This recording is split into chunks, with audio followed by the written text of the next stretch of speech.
Bismillahirrahmanirrahim. Assalamualaikum warahmatullahi wabarakatuh.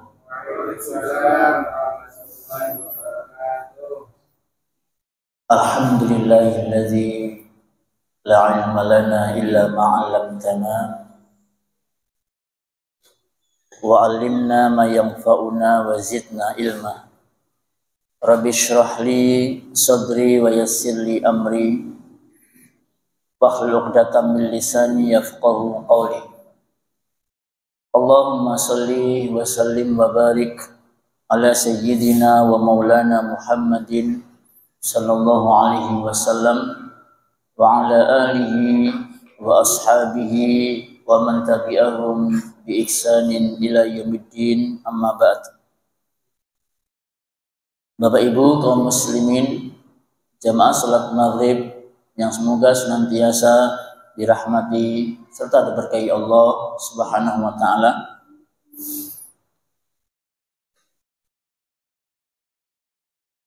Lisan kita setiap hari tidak pernah berhenti dan kering dengan pujian dan sanjungan kepada Allah Ta'ala,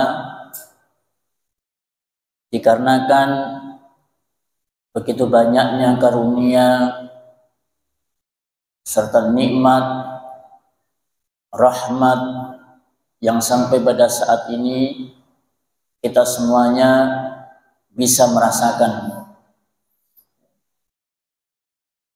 Nikmat yang paling terbesar adalah nikmat kita ini mengenal Islam. Dan tidaklah kita ini mengenal Islam kecuali atas jasa baginda Rasulullah Sallallahu Alaihi Wasallam.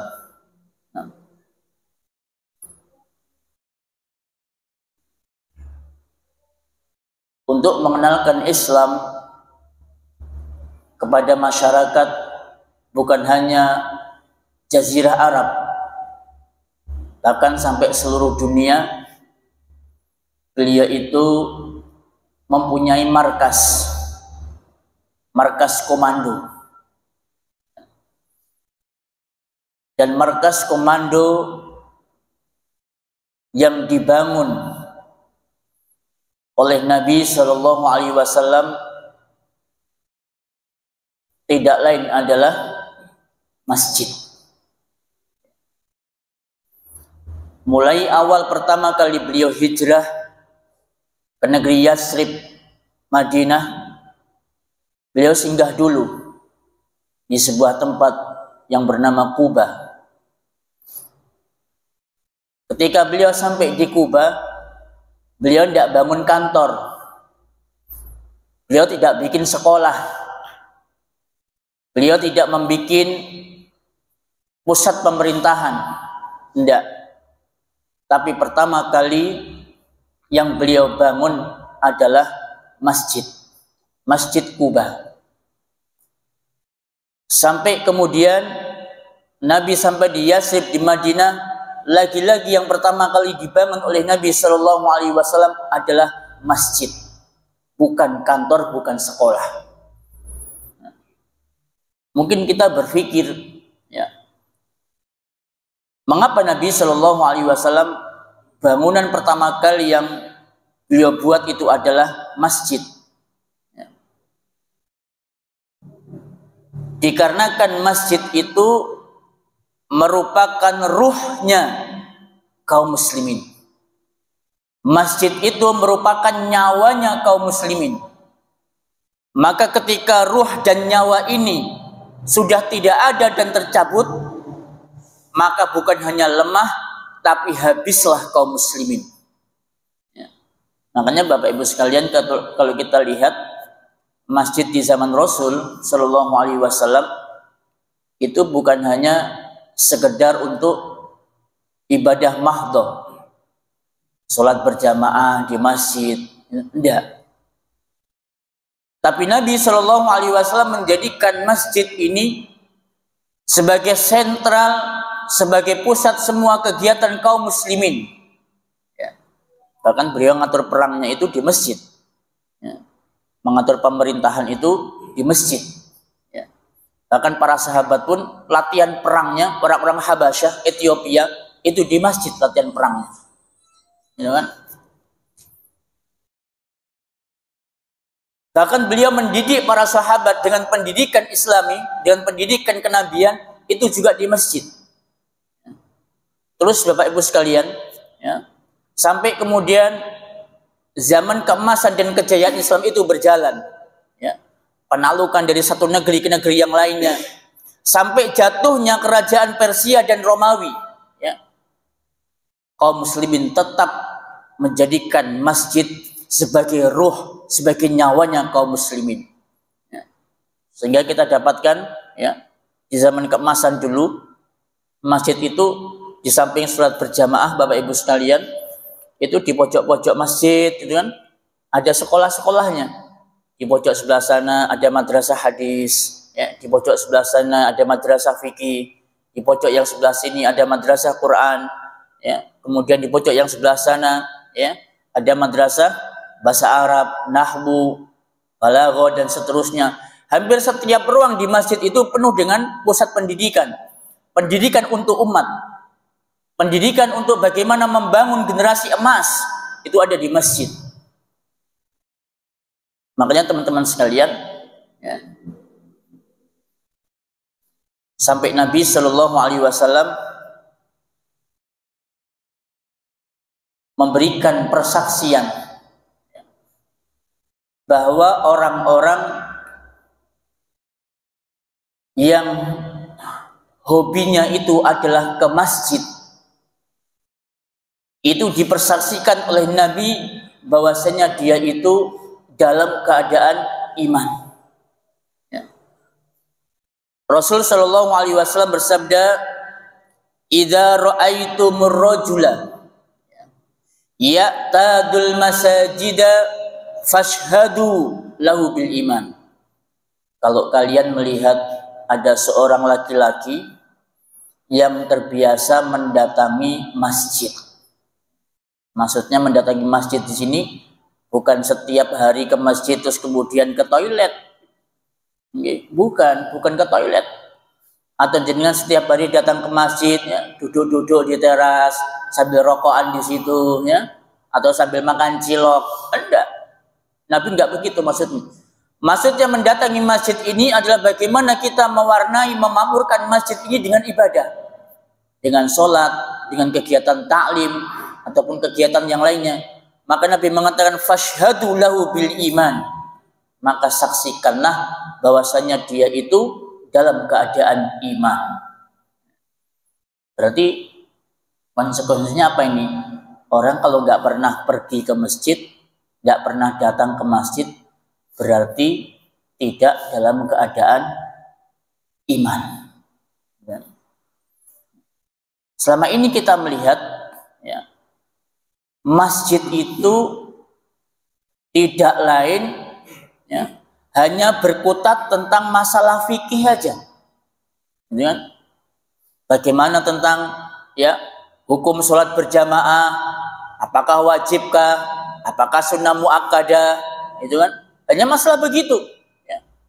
Tapi sholat berjamaah di masjid sampai sekarang ini belum mampu menjadi sumber kekuatan untuk mendobrak tirani kezaliman seorang penguasa, ya. Belum pernah, Pak, belum ada kekuatan sekarang ini. Beda dengan zaman dulu, ya. Zaman dulu sholat berjamaah bukan hanya dipelajari dalam tataran fikih, tapi mampu menjadi sumber kekuatan untuk menghancurkan Persia dan Romawi. Masjid, Pak. Makanya Bapak sekalian, Nabi komandan Palestina, ya, itu memberikan syarat untuk merekrut pejuang-pejuang Hamas, ya. Itu komandannya mensyaratkan dia harus datang ke masjid untuk sholat subuh berjamaah selama 40 hari. Ya. Jadi pejuang Hamas itu untuk melawan Yahudi, ya, itu disyaratkan seorang pemuda atau seorang lelaki yang datang ke masjid sholat subuhnya berjamaah selama 40 hari. Ya. Kenapa harus begitu? Ya. Karena di sholat subuh inilah sumber kekuatan kaum muslimin. Dan itu diakui Bapak Ibu sekalian. Diakui oleh orang-orang Yahudi. Mereka mengatakan, ya, mengapa sih kita ini mulai tahun 1948 Yahudi menduduki Palestina sampai sekarang ini belum merdeka Palestina. Padahal negara Islam banyak, jumlah kaum muslimin miliaran. Kalau mau sekali hantam habis selesai itu Yahudi. Tapi mengapa Yahudi yang nggak punya negara, ya, tentaranya kecil jumlahnya, tapi mampu menghantam Palestina dan sampai sekarang belum merdeka? Kata mereka, ya, kalian umat Islam tidak akan mampu melawan kami kecuali apabila sholat subuh kalian bisa sebanyak sholat Jumat. Ini orang Yahudi Bapak Ibu sekalian, ngaku, ya. Jadi kaum muslimin itu mampu mengalahkan orang-orang Yahudi kalau sholat subuhnya itu sebanyak sholat Jumat. Makanya komandan Hamas mensyaratkan demikian. Sholat subuh berjamaah di masjid selama 40 hari, maka dia menjadi prajuritnya Hamas. Begitu Pak. Nah sekarang kita lihat masjid-masjid, ya, di Indonesia lah, subuhnya bisa enggak kira-kira sebanyak sholat Jumat sampai ke teras itu, ya? Bisa sampai segitu? Wah, kalau sampai segitu Pak, wallah, yuk isok gemeter Yahudi Nasrani Pak. Betul. Lihat bagaimana semangatnya kaum muslimin memakmurkan masjid. Gak usah pakai angkat senjata. Mereka lihat jumlah kaum muslimin aja memakmurkan masjid, gemeter sudah Pak.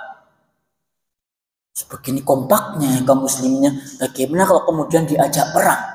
Wah, habis kita. Ya. Makanya kan sekarang ini mulai nih ada semacam gerakan sholat subuh berjamaah. Ya. Jadi setiap bulan ada sebagian masjid itu mengadakan gerakan sholat subuh berjamaah, ya, mengundang dai, penceramah dari luar kota. Ya bagus sih, ya, dalam rangka untuk membangun spirit kaum muslimin untuk memakmurkan masjid lewat sholat berjamaah. Diawali dengan subuh. Kalau subuhnya bisa jamaah, bisa banyak, yakin, maka sholat-sholat yang lainnya pun juga akan banyak. Ya, dimulailah satu masjid mengadakan gerakan sholat subuh berjamaah, ditularkan lagi sama masjid yang lain. Tapi anehnya gerakan sholat subuh berjamaah banyaknya itu cuma sebulan sekali Pak. Ini yang kami heran. Begitu selesai gerakan sholat subuh berjamaah, udah kembali lagi seperti awal. Cuma 2 shaf, ya. 2 shaf paling banyak Pak. 2 shaf. Ya paling banter-banternya 3 shaf lah kalau sholat subuh. Ya.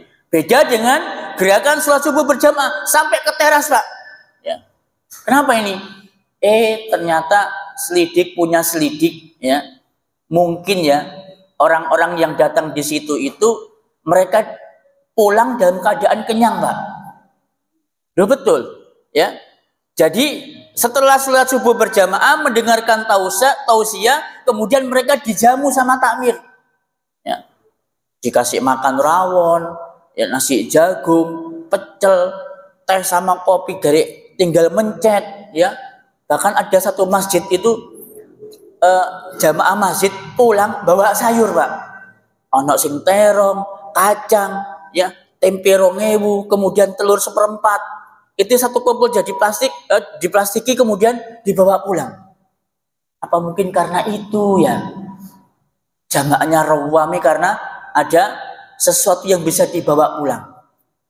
Nah ini sebenarnya bisalah dibuat pancingan, ya, dibuat pancingan bagaimana membangun kecintaan masyarakat sekitar ini, ya, mereka itu untuk cinta kepada masjid, ya. Jadi setiap kali mereka datang, ya kopi sama teh, ya, itu mereka tinggal mencet. Ini kopi sama teh tinggal mencet Pak di sini Pak. Ada. Nah ini, ya, saya salut ya, dengan bagaimana manajemen masjidnya Jogokarian. Bukan Jogokarian, Jogokarian, kemudian Namira, ya, kemudian Al-Falah di Sragen, tuh subhanallah. Ya, itu manajemen bagus, Pak. Jadi setiap orang yang ingin datang ke masjid di situ itu dibebaskan apapun. Ya, dibebaskan apapun. Bahkan sampai ada sepeda motornya jamaah, Pak. Hilang karena dicuri sama maling, diganti sama takmir. Grace. Coba bayangkan. Ya.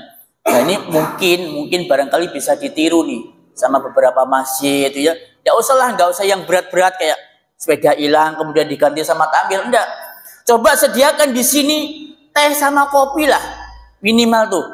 Ya. Jadi jamaah ketika mau menanti sholat daripada nganggur, ambil gelas itu, pencet kopi, yang pingin teh juga pencet teh. Jarek mencerek, Pak. Ya, supaya masjid kita ini ramai dengan jamaah. Mungkin dengan cara seperti itu mereka tertarik. Tertarik, Pak.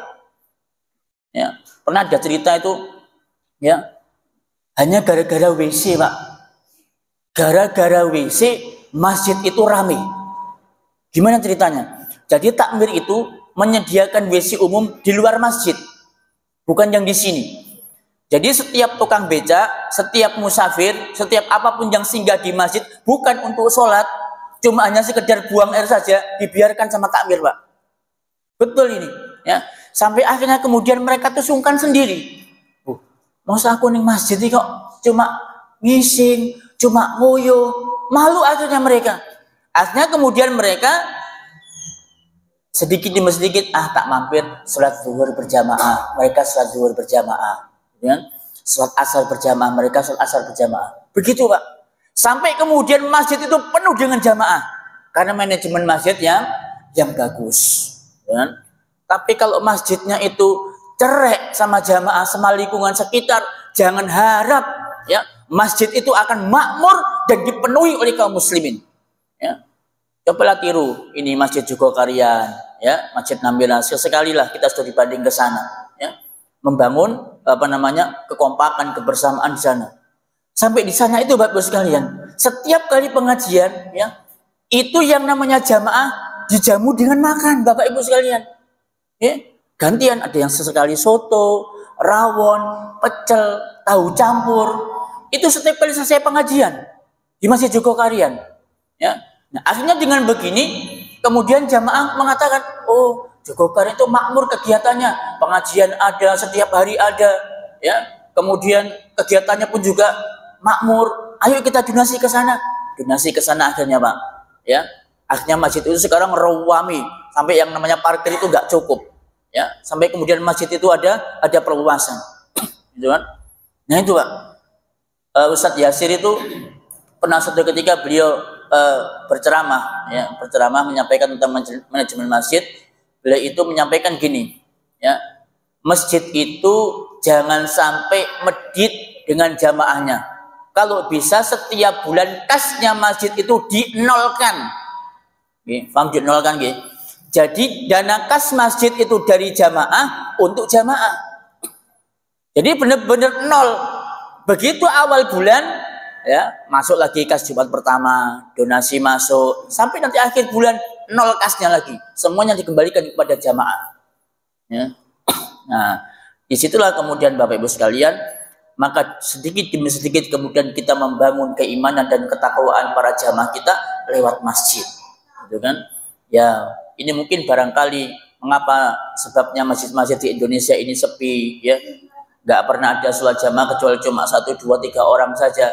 Mungkin salah satunya karena manajemen masjidnya ataupun musolanya yang kurang bagus, ya, yang kurang bagus. Ya. Itu yang pertama. Nah,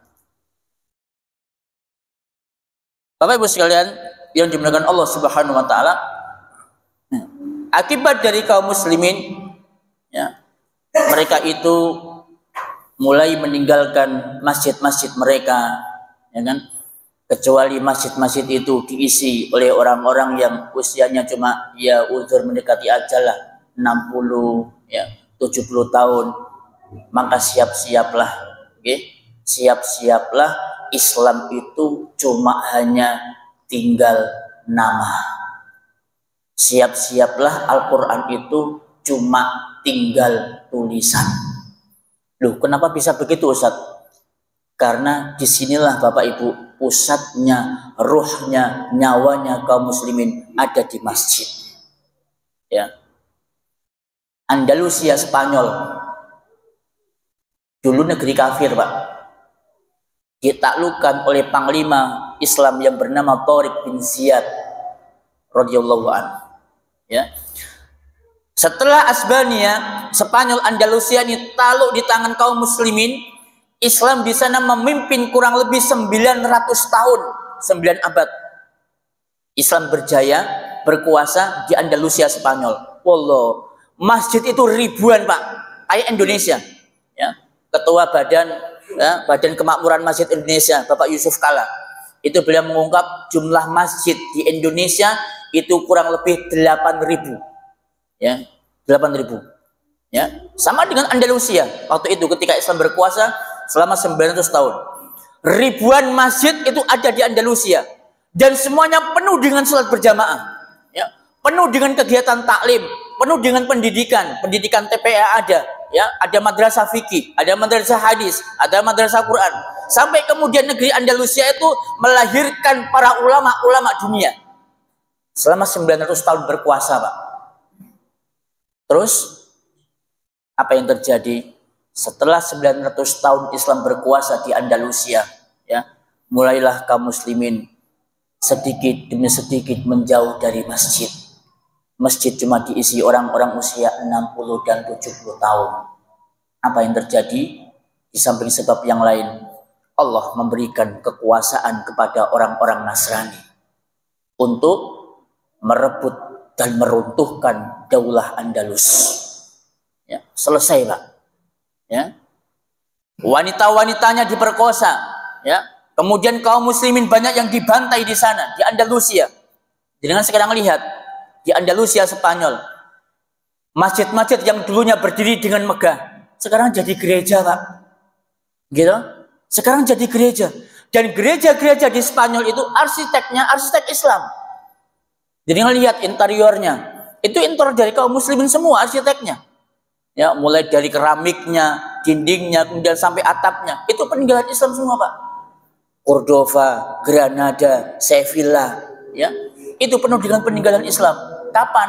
Bien, 900 tahun yang lalu. Ya, sekarang jatuh di tangan orang-orang Nasrani. Ya, masjid jadi gereja. Sekarang, apa kemungkinan itu tidak terjadi di Indonesia? Ya, kemungkinan aja. Ya, jumlah 8.000 masjid bukan tidak menutup kemungkinan akan berubah menjadi gereja. Ya. Tapi seiring dengan berjalannya waktu, ya, justru malah di Eropa, ya, di Barat itu banyak gereja-gereja yang jadi masjid. Malah berita yang menggembirakan, Masya Allah, ya, salah satu ormas Islam terbesar itu berhasil membebaskan dan membeli gereja di sebuah negeri. Kemudian gereja itu mau dijadikan masjid. Luar biasa, ya. Ini termasuk amal usaha yang Masya Allah perlu kita berikan apresiasi yang seperti ini, ya. Tapi jangan sampai sekedar hanya kita membebaskan gereja jadi masjid, ya. Kemudian membeli gereja jadi masjid, enggak. Tapi adalah bagaimana kita ini, ya, menghidupkan kembali masjid-masjid yang sudah ada, musola-musola yang sudah ada ini kita hidupkan kembali. Ya, jangan sampai kemudian kita membeli gereja tapi masjid yang di sini sepi, musola yang di sini sepi. Ya, apalagi kalau di desa, Bapak Ibu sekalian, aduh, ya, saya benar-benar prihatin, ya, dan ngelus dada masjid yang ada di desa. Ya, paling banyak itu, Pak, ya, jamaahnya kalau maghrib itu cuma satu soft. Itu pun bapak-bapak usia 60, usia 70 tahun. Anak-anak muda mereka nggak ada semua di sana. Ya, kemana anak-anak muda mereka? Nggak ada. Dan ini Bapak sekalian. Ya. Padahal Nabi Shallallahu Alaihi Wasallam bersabda bahwa orang-orang yang hatinya, ya, terpaut kepada masjid, itu dia akan mendapatkan salah satu naungan dari Allah Subhanahu wa taala.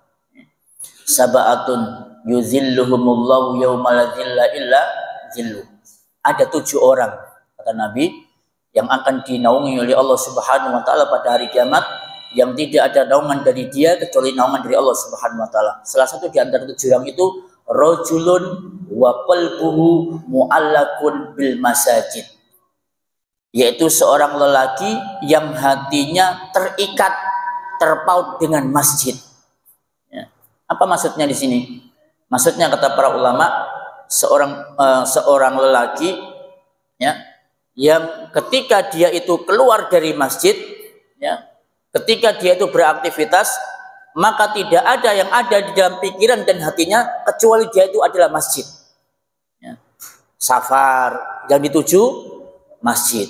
Oh, ntar lagi mau sholat jamaah, iling sama masjidnya. Oh, ntar lagi mau ada kegiatan ada kegiatan taklim di masjid ini, kemudian dia segera menuju ke masjid itu. Orang yang seperti ini dinaungi oleh Allah Subhanahu wa taala pada hari kiamat. Ya, apa jenengan tidak mau tak? Besok nanti dinaungi oleh Allah Subhanahu wa taala pada hari kiamat. Kenapa harus kita dinaungi sih pada hari kiamat? Ya.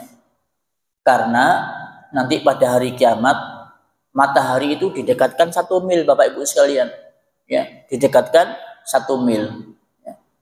Kalau matahari udah dekatkan 1 mil, ya bisa dibayangkan kan bagaimana panasnya dan bagaimana menyengatnya. Saking panasnya matahari yang didekatkan 1 mil itu, sampai Nabi menggambarkan ada di antara mereka yang kemudian berkeringat sampai mata kakinya. Saking panasnya, Pak. Ada yang berkeringat sampai lututnya. Ada yang berkeringat sampai pinggang. Ada yang berkeringat sampai dada. Bahkan ada yang sampai ditenggelamkan dengan keringatnya. Maka di antara orang-orang yang berkeringat tadi, yang merasakan kepanasan tadi, ada orang-orang yang dinaungi oleh Allah Subhanahu wa taala tidak merasakan kepanasan tapi kesejukan. Salah satunya orang-orang yang hatinya selalu terikat dan terpaut kepada masjid. Nah, itu yang pertama. Yang kedua, kebiasaan mendatangi masjid untuk sholat berjamaah, itu langkah kaki kita yang pertama akan dihapuskan kesalahan kita, langkah kaki kita yang kedua akan diangkat derajat kita. Nabi Shallallahu Alaihi Wasallam bersabda, "Ala adullukum, maukah aku tunjukkan kepada kalian, ma yamhullahu bihil khotoya wa yarfa'u bihid darajat." Apa yang bisa Allah Subhanahu wa taala hapuskan dari kesalahan-kesalahan kalian dan Allah angkat derajat-derajat kalian. Bala ya Rasulullah, mau ya Rasul. Rasul menjawab, isbagul wudu alal makarih. Ya. Yaitu menyempurnakan wudu pada saat kondisi ataupun cuaca yang ekstrim. Kayak misalkan dingin, gitu kan? Ini menyempurnakan wudu. Maksudnya menyempurnakan wudu, kita berusaha untuk memanjangkan wudu yang semula cuma sampai batas siku, ya, maka dilebihkan dikit, ya, sampai pertengahan ini pergelangan, ya. Yang semula cuma sampai sebatas mata kaki, maka sampai betisnya. Ini namanya isbagul wudu alal makari. Atau pada saat dia itu dalam kondisi sakit, selama boleh pakai air, ya, selama boleh pakai air. Ini juga termasuk al-makari. Ini keutamaannya, Allah hapuskan kesalahannya, Allah angkat derajatnya. Wa kasratul khuta ilal masajid, dan memperbanyak jalan menuju ke masjid. Ya. Ngapain ke masjid? Jalan ke masjid ya untuk sholat berjamaah. Ya. Wantizarus sholat ba'da sholat, dan menunggu sholat setelah sholat. Nah, jadi kita ini dengan duduk di sini, ya, habis sholat maghrib nanti menunggu sampai sholat isya. Itu langkah kita yang pertama, menghapuskan kesalahan. Langkah yang kedua, mengangkat derajat kita. Fadzalikumur ribat, fadzalikumur ribat. Maka itulah yang dinamakan dengan menjaga perbatasan, itulah yang dinamakan dengan menjaga perbatasan. Ya. Ini keutamaan yang kedua. Keutamaan yang ketiga, dari sholat berjamaah. Ya. Saya kira kita semua sudah paham, ya, sudah mengerti tentang pahala sholat berjamaah. Berapa, Pak? 27. Bagus, barakallahu fiik. Afdhalus sholati, ya. Sholatul jamaati afdalu min sholatil fadzi bisab'in wa isyrina darajah. Sholat berjamaah itu lebih utama dibandingkan dengan sholat sendirian sebanyak 27. Yuk sekarang kita kali. 27 satu kali sholat. Kalau dikalikan 5 berapa? 135 sehari, Pak. Sehari kita mendapatkan 135. Dibandingkan dengan kita sholat di rumah sendirian, pahalanya berapa? 1. Ya. 1 itu nek diterima, Pak. Ya. 1 kalau diterima. Tapi kalau sholat berjamaah, dosanya makmum, kesalahannya makmum ditanggung sama imam. Itu enaknya. Ya. Jadi kita tetap mendapatkan pahala sholat berjamaah 27, andaikan ada kesalahan, itu ditanggung sama imam. Loh. Tapi kalau dengan sholat sendirian di rumah, udah dapat pahala 1, itu pun kalau diterima. Kalau nggak diterima, ya nggak dapat pahala sama sekali. Nah, rugi nggak? Rugi. Maka sholat berjamaah itu menjanjikan keuntungan yang besar. 135 per hari. Per minggu, per bulan, per tahun, seumur hidup, berapa pahala yang akan kita dapatkan untuk sholat berjamaah. Ya. Tapi sayang, meskipun ada iming-iming begitu ya, kayaknya nggak ada respon ya dari masyarakat kita. Diiming-imingi 27 nggak ada respon. Coba sekarang iming-imingnya itu dirubah. Barang siapa, takbir ngumumkan nih, barang siapa yang sholat 5 waktu rutin berjamaah di Masjid Mujahidin, ya, dia akan mendapatkan uang 270.000. Kira-kira responnya gimana, Pak? Ya. Nah, jadi 1 kali sholat, ya, atau 5 waktu mendapatkan uang 270.000 dari takbir. Posak, Pak. Ya, bukan hanya sampai teras, bahkan sampai jalan pun akan penuh dengan jamaah. Woi, nyaman semakin yang mujahidin. Apa? Mau sholat 5 waktu termujahidin oleh peseh. Oh, langsung semua anaknya dikerahkan, Pak. Ayo cong tulian, sholat. Ya, begitu. Apa TN TV-nya? Paten HP-nya, tergemah. Ayo Masjid Mujahidin oleh peseh marina. Nah, banyak, Pak. Ya. Jadi sekali lagi bahwa karena memang pahala itu tidak nampak, ya, tidak komplit, makanya banyak di antara kaum muslimin itu yang tidak tertarik. Ya. Beda dengan uang, bisa dilihat kan dengan nyata 270.000. Ya. Ya mungkin bisa kita meniru Masjid Jogokarian. Masjid Jogokarian itu setiap bulan Bapak Ibu, itu masyarakat sekitar, ya, masyarakat sekitar itu dapat santunan sembako.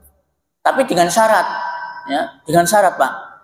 Dia harus melaksanakan sholat di masjid ini, di masjid itu. Ya. Bahkan ada seorang tukang becak, gara-gara dia sibuk cari uang, Pak, tidak ke masjid.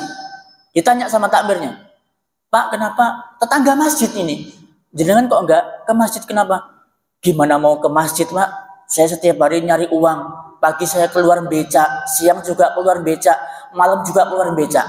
Ditanya, Bapak kalau becak sehari, pagi sampai malam dapatnya berapa?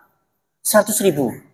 Oke, mulai sekarang, ya, Bapak sehari kami berikan santunan 100.000. Tapi dengan syarat sholat di masjid ini zuhur, asar, maghrib, isya, subuh. Gimana? Siap enggak? Oh, perak, Pak. Oh, alhamdulillah Ustaz, terima kasih banyak. Langsung hari itu gak pernah becak, Pak. Ya, atau dia becak, cuma ketika dia waktu sholat pulang dia mampir ke Masjid Jogokarian, sholat di sana dia. Ya, luar biasa. Ya, jadi mungkin ya dengan cara-cara yang seperti ini, yang pernah dipraktekkan oleh beberapa masjid sehingga masjid itu kemudian menjadi makmur. Kan? Nah, kemudian tadi keutamaan yang ketiga, yang keempat, ya. Kalau tadi Nabi mempersaksikan orang yang sholat berjamaah di masjid disaksikan dengan iman, maka sekarang kebalikannya. Orang yang jarang atau tidak pernah sholat jamaah di masjid itu dipersaksikan oleh Nabi sebagai orang munafik. Ya, saya ulangi nggih, dipersaksikan oleh Nabi sebagai orang munafik. Nabi Shallallahu Alaihi Wasallam bersabda, Inna asqalas sholati 'alal munafiqin al-isya'u wal fajru. Sesungguhnya sholat yang paling berat atas orang-orang munafik itu adalah sholat isya dan sholat fajar. Ya. Berarti kalau ada orang, maaf ya, ini saya menyampaikan dawuhnya Kanjeng Nabi. Orang yang tidak pernah atau jarang sholat berjamaah di masjid dipersaksikan oleh Nabi, dia itu orang munafik. Ya. Walau ya'lamuna ma fihima la'atauhuma walau kana habwan. Kalau mereka itu tahu keutamaan pada dua sholat ini, itu isya dan subuh, maka niscaya mereka akan mendatangi kedua sholat itu meskipun dengan cara merangkak, berangkang, Pak. Kalau tahu keutamaan dua sholat ini, ya, nah ini dihukumi munafik sama Kanjeng Nabi. Ya, nah, vonis munafik itu vonis yang tidak main-main, Bapak Ibu sekalian. Munafik dulu di zaman Nabi, ya, benar-benar orang-orang yang terpinggirkan. Sampai ketika mereka meninggal dunia pun Nabi dilarang mensolati mereka karena mereka orang-orang munafikun. Ya. Nah, saya yakin niscaya kalau sekarang ini Nabi masih hidup dan melihat banyak kaum muslimin yang mereka itu nggak sholat berjamaah di masjid, saya yakin Nabi nggak akan mensolati orang itu, ya, karena dia udah masuk dalam kategori orang-orang munafikun. Ya. Keutamaan yang kelima, ya, dia akan dibebaskan oleh Allah Subhanahu wa Ta'ala dari dua keadaan. Yang pertama, Allah akan bebaskan dia dari sifat kemunafikan.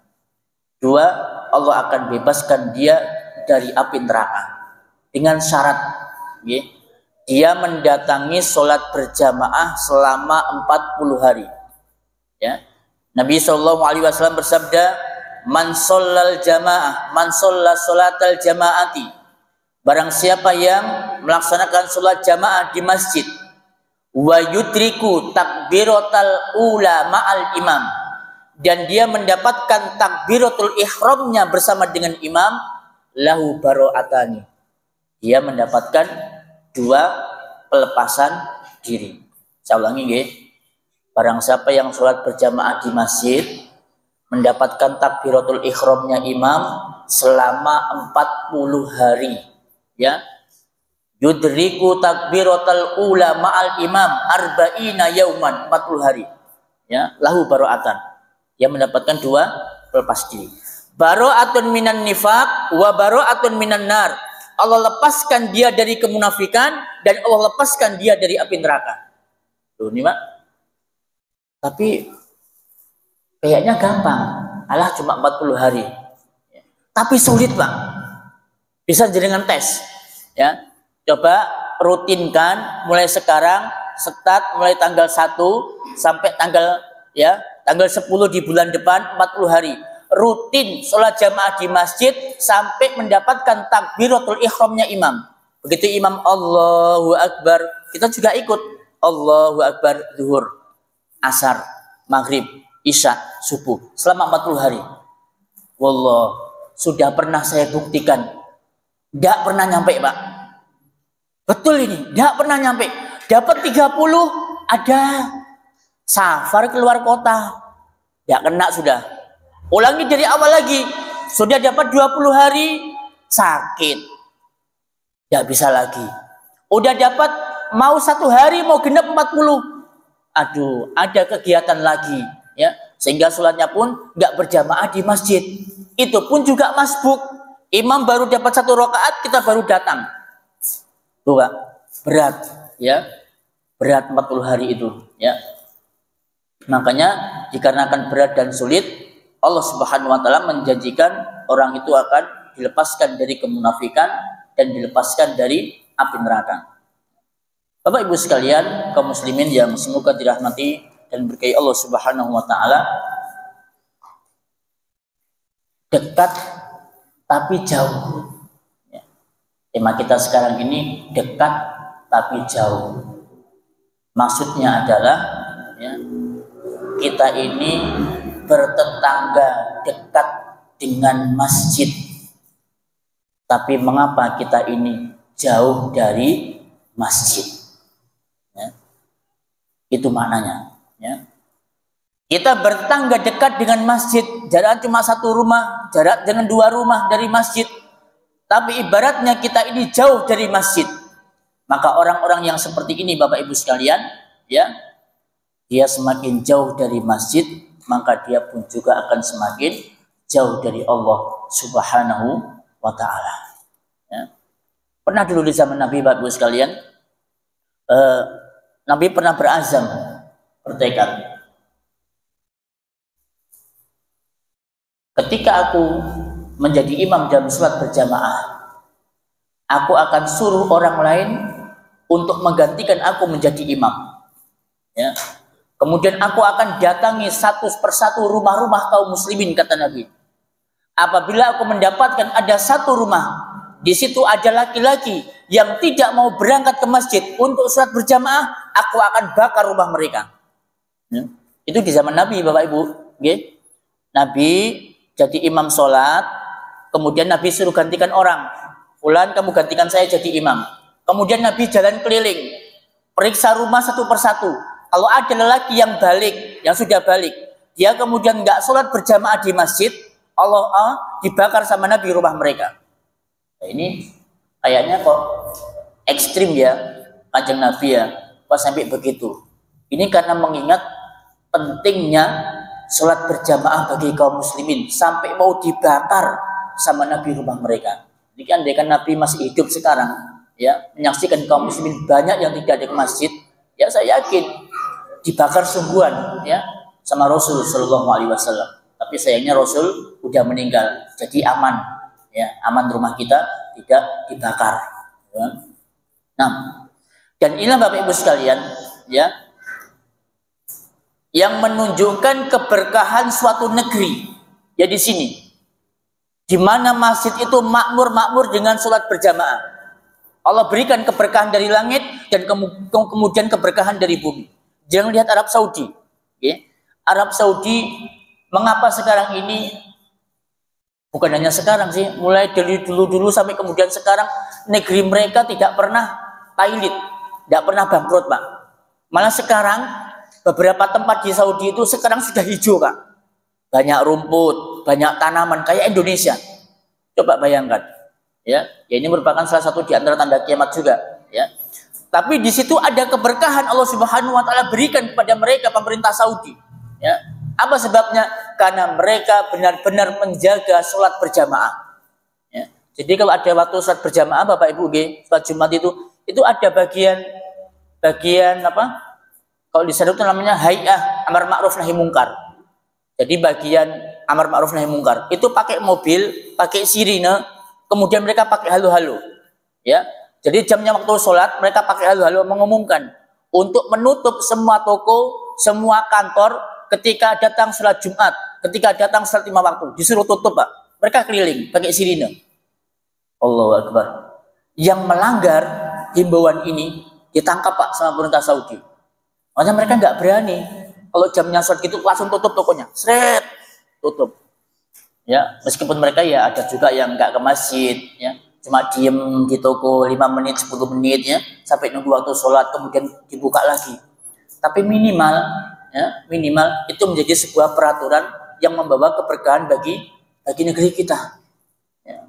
Coba kita lihat negara kita, ya, jamnya sholat, toko buka. Nah ini juga kadang godaan, Pak. Pas rame-ramenya toko, itu anehnya di jam-jam sholat, Pak.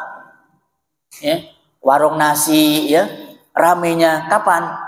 Habis sholat apa? Sebelum sholat maghrib, rame, Pak. Ya, rame banyak pembeli. Ya, sampai sholat maghrib, setelah sholat maghrib juga rame pembeli. Menjelang sholat isya juga begitu, rame pembeli. Ya, ini godaan juga ini. Ya. Bisa nggak kita ini menutup toko kita sementara, menutup warung kita sementara, ketika datang panggilan azan, kemudian kita sholat. Tutup sementara ya warungnya. Ya. Kalau di Surabaya, alhamdulillah sudah ada yang praktek, Pak, di Surabaya. Jadi kalau jam sholat itu, warungnya ditutup, dikasih tulisan, ya, mohon maaf sedang sholat. Dikasih tulisan, Pak, ya, jamnya sholat itu. Nanti setelah sholat, tokonya dibuka lagi. Tuh. Nah, cobalah kita ini ya meniru-meniru hal-hal yang positif itu ya. Insya Allah ini akan membawa keberkahan tersendiri bagi diri kita dan juga bagi bangsa kita. Nah. Baik. Mungkin ada pertanyaan dulu atau mau yang disampaikan sebelum kita lanjut atau sebelum kita akhiri sedikit, dipersilahkan.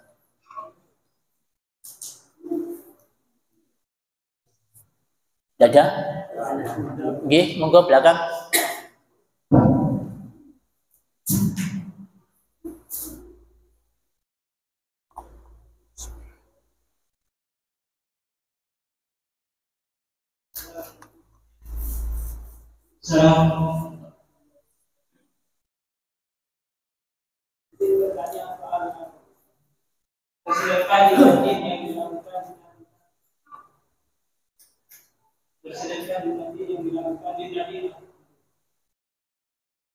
Kurang jelas pertanyaannya. Pertanyaannya kurang jelas.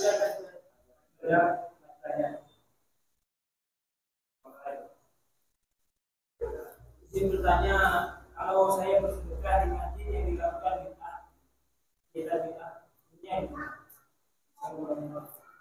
Masya Allah. Pertanyaannya kok ngeri-ngeri sedep ya. Gimana hukumnya saya bersedekah di masjid yang di situ ada acara bid'ah?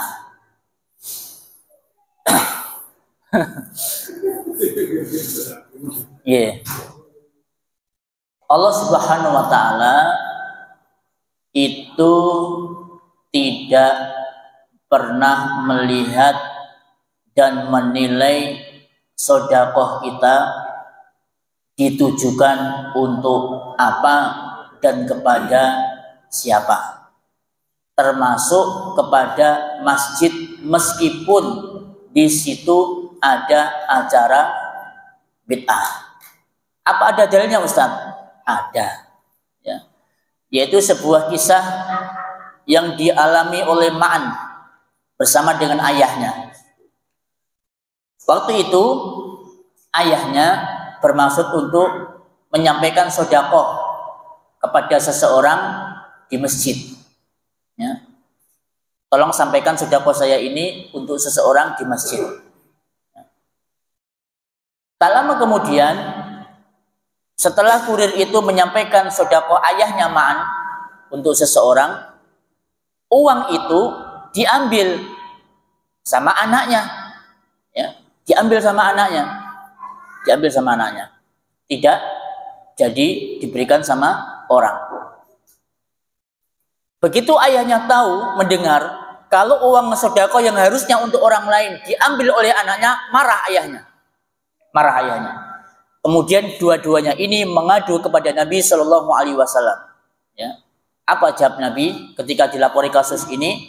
Nabi menjawab, bagimu wahai ayahnya Ma'an ini, kamu mendapatkan pahala sedekahmu meskipun itu adalah salah sasaran. Ya. Dan kamu Ma'an, ya, kamu mendapatkan hak karena ini merupakan harta ayahmu. Ya. Ya. Maka dari hadis ini para ulama beristinbat mengambil hukum bahwa ketika kita ini bersedekah dan salah alamat yang harusnya ditujukan kepada orang miskin jatuh ke orang kaya, ya. yang harusnya masjid itu masjid sunnah ya, kemudian jatuh ke masjid bid'ah, maka tetap pahala sedekah itu kita dapatkan ya. Jadi Allah tidak membedakan ini masjid NU, masjid Muhammadiyah, masjid Al-Irsyad, masjid Persis, tidak.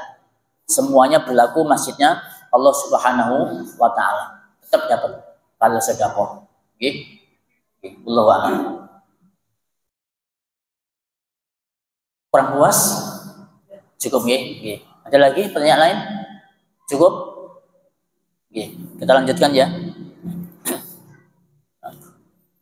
Kemudian fadilah yang keenam ya, dari salat berjamaah ini adalah Allah Subhanahu wa taala dan para malaikat senantiasa bersolawat kepada orang-orang yang datang di shaf yang pertama. Ya. Nabi Shallallahu Alaihi Wasallam bersabda, Innallaha wa malaikatahu yusalluna ala shaffil awal. Sesungguhnya Allah dan para malaikat bersolawat kepada orang-orang yang ada di shaf yang pertama. Ya. Makanya Pak, shaf yang pertama ini memiliki keutamaan yang besar. Sehingga mari kita berlomba-lomba ya untuk menempati shaf yang pertama daripada shaf yang berikutnya. Nah, kemudian